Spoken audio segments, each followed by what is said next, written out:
इस जहां से उस जहां तक जहां भी जाओगे, हर मोड़ पर हर जगह मुझे ही पाओगे, यानी कि टैक्स। सपना था विश्वगुरु बनने का, बन गए हम टैक्स गुरु। ये है life cycle of taxation model. लेकिन मैडम, सबसे जरूरी बात यह है कि इतना टैक्स देने के बाद सरकारें हमें देती क्या है? श्री राघव चड्डा दी 10 मिनट। शुक्रिया madam. Tax to live, tax to die and tax everything in between. इस जीवन में दो ही चीजें निश्चित हैं। There are only two things that are certain, death यानी कि मृत्यु, और दूसरा है टैक्स। इस जहां से उस जहां तक जहां भी जाओगे, हर मोड़ पर हर जगह मुझे ही पाओगे, यानी कि टैक्स।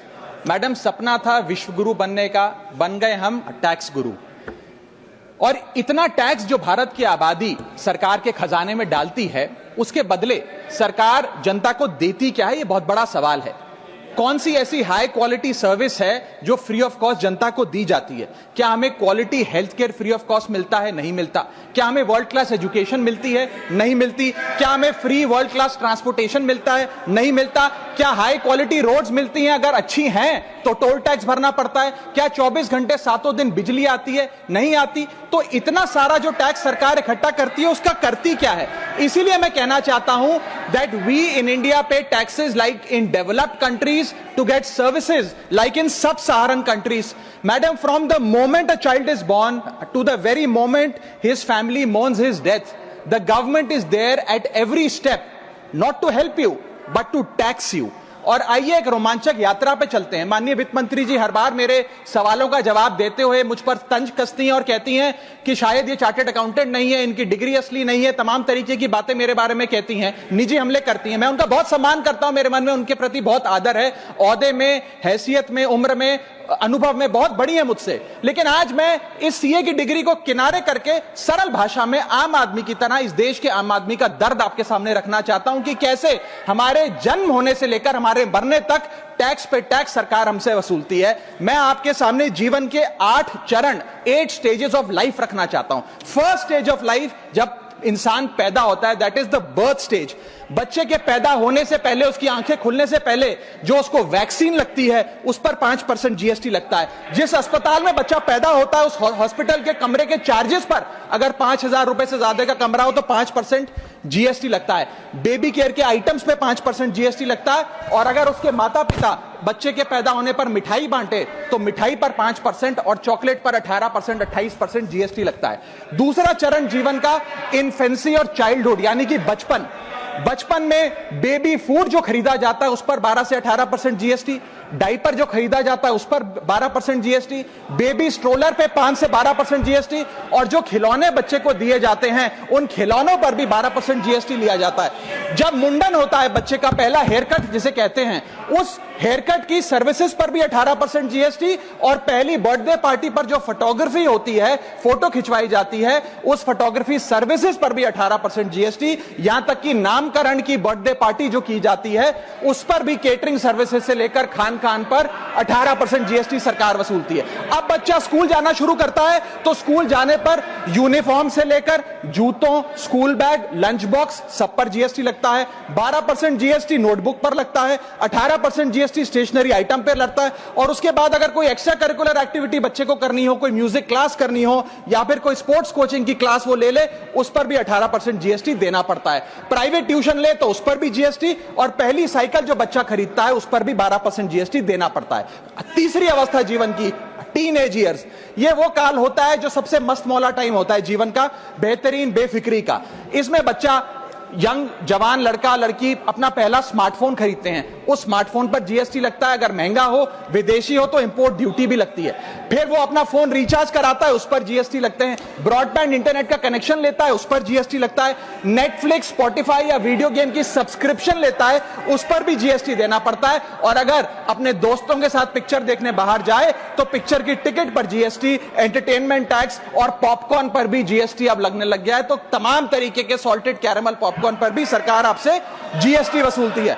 इस बीच जब आप 18 साल के होते हैं और पहली बाइक या पहला स्कूटर खरीदते हैं, उस बाइक और स्कूटर पर आपसे जीएसटी लिया जाता है, व्हीकल इंश्योरेंस पर जीएसटी लिया जाता है, और उसके बाद रजिस्ट्रेशन टैक्स और रोड टैक्स के नाम पर भी पैसा लिया जाता है। जीवन की चौथी अवस्था, fourth stage of life, higher education की। इस हायर एजुकेशन की अवस्था में आप यदि प्राइवेट कॉलेज में पढ़ रहे हैं तो प्राइवेट कॉलेज की ट्यूशन फी पर जीएसटी लगता है, हॉस्टल में रह रहे हैं या पीजी का रेंट भर रहे हैं तो उस पर जीएसटी लगता है, स्टूडेंट लोन की प्रोसेसिंग फी पर जीएसटी लगता है, किताबों से लेकर लैपटॉप तक जीएसटी लगता है, और अगर माता पिता संपन्न हैं और बच्चे को विदेश भेजते हैं पढ़ने के लिए तो फॉरेन रेमिटेंस पर टैक्स कलेक्टेड एट सोर्स सरकार लागू करती है।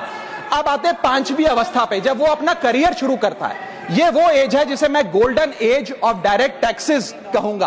अब ये डायरेक्ट टैक्स के जंजाल में आदमी फंस जाता है इस उम्र में, जब उसकी पहली नौकरी लगती है तो नौकरी में आमदनी अनुसार उसके स्लैब रेट के हिसाब से उस पर टीडीएस पहले काटा जाता है, मानो जेब काटी जा रही हो, और फिर इनकम टैक्स वसूला जाता है। जब पहली बार उसको पगार मिलती है, वेतन मिलता है, वो माता पिता या दोस्तों को बाहर खाने पे ले जाता है, पिक्चर दिखाने ले जाता है, उस खाने के बिल पर भी सरकार जीएसटी वसूलती है, और जैसे जैसे उसकी सैलरी बढ़ती है वैसे वैसे स्लैब अनुसार उससे इनकम टैक्स वसूला जाता है। इसके बाद आज वर्क फ्रॉम होम का कल्चर चल रहा है, तो वर्क फ्रॉम होम में इंटरनेट बिल्स हो, ब्रीफकेस हो, लैपटॉप हो, इन सारी चीजों की खरीद पर सरकार जीएसटी लेती है। और अगर आप ये पैसा निवेश करें, इस निवेश करने पर आप कोई भी फाइनेंशियल इंस्ट्रूमेंट खरीदें तो सिक्योरिटी ट्रांजैक्शन टैक्स के नाम पर, मैडम मेरा समय जा रहा है, कोई फाइनेंशियल इंस्ट्रूमेंट खरीदें तो फाइनेंशियल इंस्ट्रूमेंट की खरीद पर सिक्योरिटी ट्रांजैक्शन टैक्स, उसकी ब्रोकरेज पर जीएसटी और फाइनेंशियल एडवाइजरी पर जीएसटी, और जब आप ये फाइनेंशियल इंस्ट्रूमेंट बेचते हैं तो उसके मुनाफे पर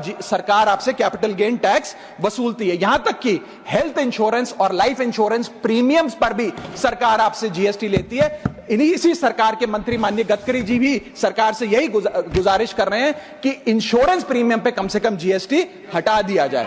इसके बाद इंसान अपने जीवन की छठी अवस्था में आता है, यानी कि मिडिल एज। इसमें उसकी आमदनी भी पीक पर होती है और उसका टैक्सेशन भी पीक पर होता है, अप्रेजल होता है, प्रमोशन होता है, बोनस मिलता है, और हाई टैक्स स्लैब के चलते वो अपनी कमाई का एक अधिकांश हिस्सा इनकम टैक्स में सरकार को जमा कराता है। इस दौर में इंसान गाड़ी खरीदता है, घर बनाता है, जब गाड़ी खरीदता है तो जीएसटी देता है, रोड टैक्स भरता है, व्हीकल इंश्योरेंस पर जीएसटी भरता है, और जब गाड़ी लेकर शोरूम से निकलता है तो पेट्रोल डीजल पर वैट, सेस और एक्साइज ड्यूटी के नाम पर पैसा भरता है। जब सड़क पर गाड़ी चलाता है तो टोल टैक्स भरता है। फिर वो अपना घर भी खरीदता है, जमीन खरीदता है, जब जमीन खरीदता है तो स्टैंप ड्यूटी फीस सरकार को देता है। जब कंस्ट्रक्शन मटेरियल खरीदता है घर बनाने के लिए तो कंस्ट्रक्शन मटेरियल पे, चाहे वो सीमेंट हो, मार्बल हो, स्टील हो, उस पर जीएसटी देता है। उसके बाद जब कंस्ट्रक्शन सर्विसेज लेता है किसी बिल्डर से, ठेकेदार से, कॉन्ट्रैक्टर से, तो उस कंस्ट्रक्शन सेवाओं पर भी जीएसटी सरकार आपसे वसूलती है। और जब घर बन जाए तो एनुअल प्रॉपर्टी टैक्स और हाउस टैक्स के नाम पे आपसे पैसा लिया जाता है। और जब आपको पैसे की आवश्यकता पड़े और आप ये घर बेच दें तो कैपिटल गेन्स पर भी सरकार आपसे उस मुनाफे पे टैक्स वसूलती है। और इस बीच शादी तो रह ही गई, फिर इंसान शादी करता है, इस बीच तो बैंक्वेट हॉल बुक करता है, उस बैंक्वेट हॉल की बुकिंग पे टैक्स भरता है, शामियाना, खाना, केटरिंग सर्विसेज लेता है, उस पर जीएसटी भरता है, ज्वेलरी खरीदता है, उस पर जीएसटी भरता है, कपड़ा शेरवानी सिलवाता है, कुर्ता पजामा, सूट पैंट, उस पर जीएसटी भरता है। यहां तक कि वेडिंग इन्विटेशन से लेकर ब्राइडल मेकअप से लेकर हनीमून के ट्रैवल तक हर चीज पर सरकार आपसे जीएसटी वसूलती है। सातवीं अवस्था सरकार जीवन की वो है रिटायरमेंट। इस फेज में इंसान चाहता है आरामदायक जीवन जिया जाए, जो जीवन में कमाया उस कमाई के सहारे उसकी इंटरेस्ट पर, पेंशन पर जिया जाए। लेकिन इस अवस्था में भी सरकार पेंशन और इंटरेस्ट इनकम पे आपसे टैक्स लेती है। बूढ़ा हो जाता है, दवाई इलाज की जरूरत पड़ती है तो हेल्थ केयर बिल पर, दवाइयों पर आपसे जीएसटी लिया जाता है। लाइफ इंश्योरेंस और हेल्थ इंश्योरेंस प्रीमियम पर तो जीएसटी लेती है। और इस दौर में वो अपनी वसीयत लिखता है, फैमिली विल, उस फैमिली विल पर जो लीगल फीस देता है उस लीगल फीस पर भी उसे जीएसटी देना पड़ता है और स्टैंप ड्यूटी देनी पड़ती है। और आठवीं जीवन की अवस्था, यानी कि जीवन की समाप्ति, जब उसका स्वर्गवास हो जाता है, उसके जीवन का अंत हो जाता है, यहां भी सरकारें उसका साथ नहीं छोड़ती, यहां पर भी सरकारें उस पर टैक्स लगाती हैं। जब कोई इंसान मरता है तो उसके अंतिम संस्कार में देसी घी, चंदन वुड, नारियल, इत्तर जैसा सामान इस्तेमाल होता है, उस पर भी जीएसटी लगता है। और जब उसके मरने के उपरांत अखबार में ऑबिचरी की इश्तेहार छपाया जाता है, उस पब्लिकेशन ऑफ ऑबिचरी न्यूज़पेपर पर भी 5% सरकार जीएसटी लेती है। और मरने के बाद जब प्रॉपर्टी उसके बच्चों को या परिवार वालों को दी जाती है, उस म्यूटेशन पर भी सरकार आपसे ड्यूटी सेस लेती है। ये है life cycle of taxation model. लेकिन मैडम सबसे जरूरी बात यह है कि इतना टैक्स देने के बाद सरकारें हमें देती क्या है। मैं जानता हूं कि टैक्स सरकार के लिए जरूरी है, इस सरकार के लिए नहीं, जितनी सरकारें इस देश में रही सबने टैक्स लगाकर जनता से पैसा लिया। टैक्सेस वास्तव में जरूरी हैं, लेकिन सवाल यह है कि क्या ये टैक्सेस हमारी इकोनॉमी को बढ़ा रहे हैं या हमारी इकोनॉमी को खा रहे हैं? क्या इससे हमारी जिंदगी बेहतर हो रही है या हमारी जिंदगी बदतर हो रही है? इतने टैक्स लगाने की वजह से आज हमारी आमदनी घट रही है, इस वजह से खपत गिर रही है, कंजम्पशन गिर रही है, डिमांड नहीं बढ़ रही है और प्रोडक्शन गिर रही है। इस वजह से पूरा इकोनॉमिक साइकिल जो हमारा इकोनॉमी का चक्का है वो धीमा हो गया है। मैडम इस देश में, बस समाप्त कर रहा हूं, इस देश में मैं मेरी पार्टी के टाइम से आप ले लीजिएगा, मेरी पार्टी के टाइम से ले लीजिएगा। मैडम इस देश में 80 करोड़ जनता 5 किलो फ्री राशन के सहारे जी रही है। आपको जान के अचंभा होगा, इस 80 करोड़ जनता से भी ये सारा जीएसटी लिया जाता है, दिन प्रतिदिन लिया जाता है, जो आज मैंने पढ़ के सुनाया। सिर्फ अमीर नहीं, गरीब से गरीब आदमी भी जीएसटी देता है। और अंत में मैं बस इतना ही कहना चाहूंगा कि क्योंकि इतना टैक्स लगा लगाकर सरकारें जनता का खून चूसती हैं, उस वजह से आज एफएमसीजी की सेल्स घट रही हैं, एफएमसीजी के स्टॉक गिर रहे हैं, कंजम्पशन डाउन हो रही है, नई गाड़ियों की सेल श्रिंक कर रही है, तमाम तरीके की जितनी भी न्यू परचेजेस होती हैं उसमें मंदी देखी जा रही है। सरकार को जीएसटी कम करना चाहिए, कम करेंगे तो जनता की जेब में पैसा आएगा, पैसा आएगा तो मांग बढ़ेगी, खपत बढ़ेगी और इकोनॉमी का चक्का चलेगा। आपका समय समाप्त। बहुत बहुत शुक्रिया।